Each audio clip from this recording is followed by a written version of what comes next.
Sabi na mga kaluto. Ito yung ating ginawang puding ala leche flan. Titikman na natin. Titimusa na. Sana pumatak. Yun. Ako. Napakaayos. Tingnan nyo.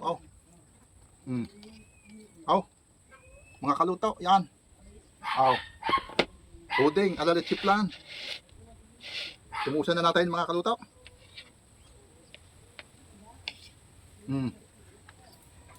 Mainit-init pa.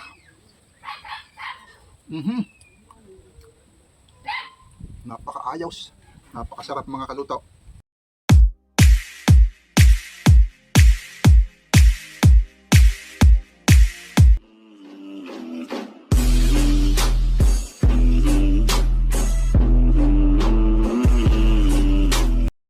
Ganari ba gayon mga kaluto? Isang magandang araw muna sa ating lahat.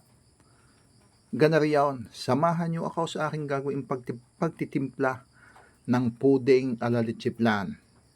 Siyempre ang gagamitin ko lang dito ay isang tasang harina na mayabaw. Siyempre agagin natin, ating agagin sa strainer at nang mawala yung kanyang buo-buo. Gayon mga kaluto. At isang tasang gatas na powder. Agagin din natin, siyempre nabubuo din yan na mga kaluto.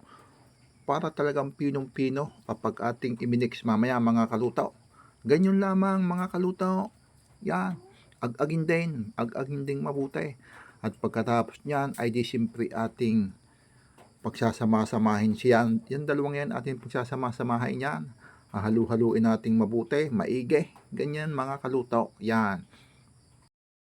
At siyempre nga mga kaluto, ay siyempre gagamit din tayo dito ng itlog. 3 itlog lang ang aking gagamitin din ay mga kaluto.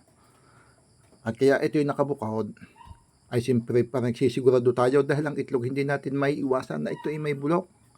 Yung may amoy na mga kaluto. Yan, taamoyin ko nga muna kung meron ay ayos naman mga kaluto. Ating kakasaw-kasawin muna ang itlog na ito. Pagkatapos niya nating makasaw itong itlog na ito, lalagyan natin ng konting vanilla mga kaluto.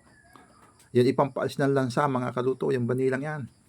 Tapos gagamit tayo dito ng isang latang gatas na malapot mga kaluto.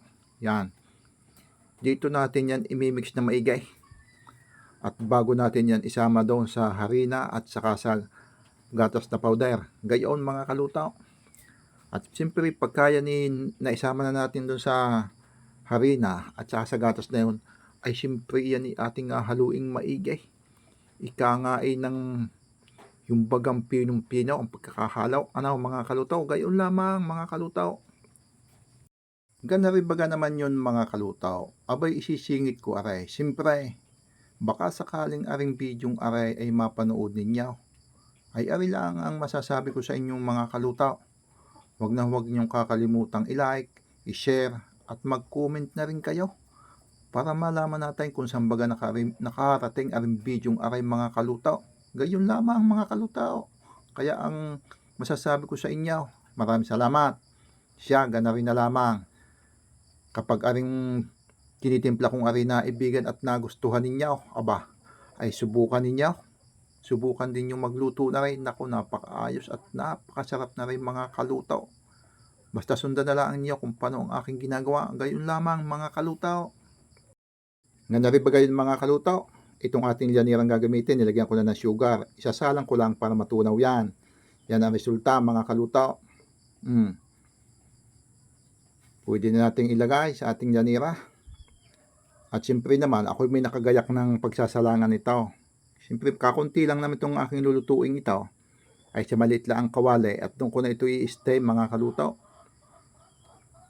Tapos tatakluban ko na lang ito ng dahon dahil naman nasa bukid nga tayo. Ay pwede na ang dahon. Alam ganyo kung bakit tatakluban ko ito ng dahon. Para yung pawis ay hindi pumatak doon sa loob ng ating lulutuing aray. Para hindi siya magtubig. Gayon mga kaluto.